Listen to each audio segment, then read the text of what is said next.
Hello students, तो आज हम लोग सॉल्व करेंगे अरिथमेटिक प्रोग्रेशंस के कुछ इंपॉर्टेंट क्वेश्चंस आर.डी. शर्मा के। तो इसमें पहला क्वेश्चन है आपका, if the sum of m terms is the same as the sum of n terms then prove that sum of m plus n terms is 0। क्या बोल रहा है क्वेश्चन में, अगर m टर्म्स का सम सेम है, किससे सेम है? n टर्म्स के सम से। तो अगर आप m प्लस n टर्म का सम निकालेंगे तो उसका आंसर क्या आना चाहिए? 0 आना चाहिए। ठीक है, तो सबसे पहले जो गिवन है उसको देख लीजिए। गिवन में सबसे पहले आपको क्या दिया हुआ है? Sum of m terms. तो एपी में हम सम ऑफ m टर्म्स मतलब क्या समझते हैं? sm समझते हैं। इज द सेम, इज मतलब इक्वल, किसकी तरह सेम है? सम ऑफ n टर्म्स की तरह सेम है बोल रहा है। तो सम ऑफ n टर्म्स क्या होगा? sn होगा। तो हम लोगों को इसमें क्या प्रूफ करके लाना है कि sum of m plus n term का आंसर क्या आएगा? 0। तो 2 प्रूव है हमारा कि sum of m plus n का आंसर क्या आएगा? 0। क्लियर? तो यहाँ पर हम लोग इस क्वेश्चन को सॉल्व करते हैं। अब इसमें अगर आप लोग देखेंगे तो देखिए sm is equals to sn दिया हुआ है। तो sm का formula, sum of n terms का फॉर्मूला हम पढ़ चुके हैं। क्या होता है सम ऑफ n टर्म्स? ये होता है n/2 2a plus n minus 1 into D. ये होता है सम ऑफ n टर्म्स का फॉर्मूला। क्लियर?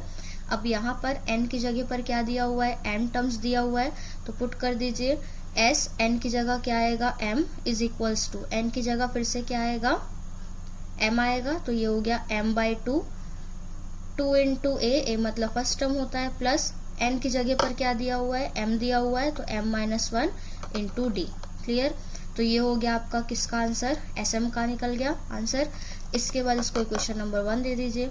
सेकंड जाते हैं क्या निकालने अब? sn। तो यहाँ पर क्या होगा? नॉर्मल फॉर्मूला ही आएगा क्योंकि सम ऑफ n टर्म का फॉर्मूला यही होता है। तो आप इस फॉर्मूले को लिख दीजिए n/2 2a plus n minus 1 into D. ठीक है, अब आपको क्वेश्चन में बोल रहा है कि प्रूफ करना है sum of m plus n term का जो सम आएगा वो कितना आएगा? 0। तो सबसे पहले इन दोनों को इक्वेट करके सॉल्व। देखिए अब हम लोगों को क्या पुट करना था? sm is equals to sn आपके पास था, इसमें हम लोगों को क्या डालनी है? वैल्यू डालनी है। तो sm का फॉर्मूला हमने देखा था, n की जगह m पुट किया था, तो m/2 2a plus m minus 1 into D. Clear? And sn की वैल्यू क्या होगी? n/2 2a plus n minus 1 into D. Clear है यहाँ तक के? अब यहाँ पर आप देखेंगे तो क्या होगा? ये 2 and 2 कैंसिल आउट हो जाएगा। इसमें डिस्ट्रीब्यूटिव लॉ लगा दीजिए, ओपन कर दीजिए मल्टीप्लिकेशन करके। तो 2a इंटू एम क्या बनेगा? 2am plus m into D, ये बनेगा md, और साथ में रहेगा m minus 1। Clear? Is equals to 2a into n 2an plus n into d, क्या बनेगा? nd and bracket close. Clear है? अब देखिए सबको इधर शिफ्ट करते हैं तो ये हो जाएगा 2am plus md m minus 1। इसको इधर शिफ्ट करेंगे तो ये प्लस से किस में आएगा? माइनस 2n बनेगा। एंड ये भी प्लस से किस में आएगा? Minus n minus 1 into nd। Clear? क्योंकि हमने पूरे राइट हैंड वाले साइड, राइट हैंड साइड के जो सारे टर्म्स है सबको हम लोगों ने किस में लाया है? लेफ्ट हैंड साइड में लाया है, इसलिए इक्वल में क्या आएगा? अब सिर्फ 0। क्लियर है? तो अब हम क्या करेंगे? थोड़ा सा रीअरेंज करेंगे। देखिए इसमें 2am है एंड इसमें 2n है, तो इसको थोड़ा सा साथ में लिख देते हैं। तो ये बन जाएगा 2am minus 2an। Clear? And d and d इसमें भी दिख रहा है, तो इन दोनों को साथ में लिख देते हैं। तो पहले लिख देते हैं md m minus 1 and minus n minus 1 nd is equals to 0। Solve कर देते हैं। देखिए इससे कॉमन आउट क्या मिल जाएगा आपको? 2a कॉमन आउट मिल जाएगा, तो अंदर बचेगा सिर्फ m माइनस n। एंड इससे अगर आप देखें तो आपको क्या कॉमन आउट मिलेगा? सिर्फ d मिलेगा, और अंदर बचेगा आपका क्या? m माइनस 1 माइनस d आपने कॉमन आउट कर दिया, तो अंदर क्या बचा? n and n minus 1। Clear है? अब देखिए यहाँ पर इसको हम लोग पूरा ओपन करेंगे। ठीक है, तो ये हो गया 2a m माइनस n, ये तो एज इट इज रहेगा। d इसको पूरा ओपन कर दीजिए, तो ये क्या होगा? m इंटू एम, ये बन जाएगा आपका m स्क्वायर, दिख रहा है, माइनस m इंटू माइनस 1 क्या बनेगा? Minus m, minus n into n क्या बनेगा? n square, and minus minus plus n, ये बनेगा आपका। क्लियर है। अब देखिए यहाँ पर 2a m माइनस एन अभी भी एज इट इज चल रहा है प्लस d। इसको आप देखिए तो थोड़ा सा इसको भी रीअरेंज कर दीजिए। M square minus n square को इस तरफ शिफ्ट कर रहे हैं, क्यों कर रहे हैं उसका रीजन बताती हूँ। क्योंकि यहाँ पर आपको दिख रहा है m minus n, and in a case अगर हम m स्क्वायर के साइड पे शिफ्ट कर देते हैं माइनस एन स्क्वायर को, तो यहाँ पर आपकी आइडेंटिटी यूज हो जाएगी which is a square minus b square, and m square minus n square की आइडेंटिटी में क्या बनेगा m minus n and m plus n, तो इसमें कुछ कॉमन आउट हो पाएगा। इसलिए हम क्या कर रहे हैं, माइनस एन स्क्वायर को शिफ्ट कर रहे हैं इस तरफ, रीअरेंज बस कर रहे हैं। क्लियर है। माइनस m एंड ये हो गया साथ में प्लस एन, इक्वल्स टू में साथ में चल रहा है क्या आपका 0। क्लियर। अब अगर आप देखें तो ये होगा 2a m minus n plus d। यहाँ आइडेंटिटी लगा सकते हैं ब्रैकेट लगाकर, तो यहाँ पे आइडेंटिटी के बेसिस पे क्या बनेगा m minus n and m plus n. m square minus n square की आइडेंटिटी पे लगा रही हूँ, तो यहाँ क्या बनेगा m minus n m plus n minus क्या दिखाई दे रहा है आपको पूरा टर्म m माइनस एन, ठीक है, इक्वल्स टू 0। क्लियर है। अब देखिए इसके आगे हमको क्या क्या दिखाई दे रहा है वो ध्यान दीजिएगा। इसमें भी m माइनस एन है, इसमें भी m माइनस एन है, एंड यहाँ पर माइनस के बाद भी आपको m माइनस एन दिखाई दे रहा है। तो तीनों से क्या हो सकता है, m minus n common out कर सकते हो। तो यहाँ पर आपके हो गया कॉमन आउट में क्या हो गया, यहाँ पर दिख रहा है, तो यहाँ पर आपको हो गया m minus one common out हो गया।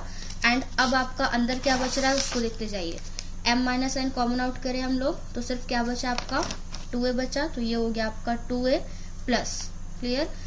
2a प्लस यहाँ से भी हमने क्या कॉमन आउट किया है आपका m minus n common out किया है, तो ये साथ में बचेगा d, एंड यहाँ तो m माइनस एन निकल गया तो सिर्फ क्या बचेगा m प्लस एन।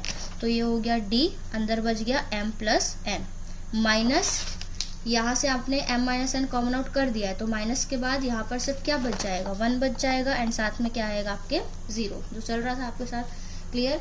अब यहाँ पर देखिए आप तो थोड़ा सा इसको भी सॉल्व कर लेते हैं। ये हो जाएगा m minus one bracket 2a plus, ठीक है, इसको ओपन करेंगे आप तो क्या बचेगा, देखिए यहाँ पर 2a प्लस, इसको ओपन कर दीजिए m plus n minus one. अच्छा ये जो d है ना वो यहाँ पर ध्यान दीजिएगा, d आपके होल कॉमन आउट में है ना, ये टोटल कॉमन आउट में, यहाँ पर ब्रैकेट रखिएगा बिग ब्रैकेट, तो d आपके में होल कॉमन आउट आएगा, इसलिए ये d ऐसा है, यहाँ पर ब्रैकेट ऐसा लगेगा, ठीक है। तो ये हो गया बाहर d इज इक्वल्स टू 0। अब इसको आप चेक करिए, m माइनस एन आ गया, m minus n common out किया था आपने, ये हो गया 2a plus m minus N निकला था तो बचा m प्लस एन, यहाँ पर भी m माइनस एन था तो वो भी निकल गया, तो सिर्फ उसकी जगह पर क्या आएगा 1 आएगा, एंड दोनों के कॉमन आउट में क्या निकला था आपका d, ये हो गया 0। अब इसको दे दीजिए क्वेश्चन नंबर 1। अब हम लोगों को प्रूफ करके क्या लाना है कि sum of m plus n term का जो सम होता है वो 0 होता है। तो यहाँ फॉर्मूला लगाते हैं हम लोग, सम ऑफ n टर्म में n की जगह इस बार क्या पुट कर देते हैं m plus n equals to, formula डालिए तो देखिए क्या होता है n/2 होता है, n की जगह पर क्या आएगा इस बार m प्लस n/2, क्योंकि ये m प्लस n का टर्म है तो n की जगह पर क्या रखेंगे m प्लस n/2। फिर आता है आपका 2a, तो 2 as it is plus n minus one होता है, n की जगह पर फिर से क्या आएगा m plus n minus one, and साथ में क्या रहेगा d। क्लियर। अब देखो यहाँ पर इसको मैं इक्वेशन 1 दी हूँ ना, ध्यान रखना। अब यहाँ पर अगर आप देखें तो ये हो गया m प्लस n/2, एंड इसको अगर आप देखें तो ये दिखाई दे रहा है ये जो पूरा टर्म है, देखिए यहाँ पर एक स्टेप छूट गया है, m माइनस एन मल्टीप्लीकेशन में इसके अगर m माइनस एन को हम साइड करते हैं, शिफ्टिंग करते हैं, तो m माइनस एन क्योंकि मल्टीप्लीकेशन में शिफ्ट करने पर कहाँ चले जाएगा, डिवाइड में चले जाएगा, तो 0 बाय अगर आप m माइनस एन भी लिखेंगे, ठीक है, तो क्या आएगा आंसर, इस पूरे टर्म का आंसर क्या मिलेगा आपको, ओवरऑल 0 ही मिलेगा, क्योंकि 0 बाय m माइनस एन 0 ही आएगा। क्लियर है। तो ये हो गया आपका क्या, पूरा होल टर्म ये क्या बन जाएगा 0, एंड m प्लस n/2 को 0 से मल्टीप्लाई करोगे तो ओवरऑल आंसर क्या आएगा 0।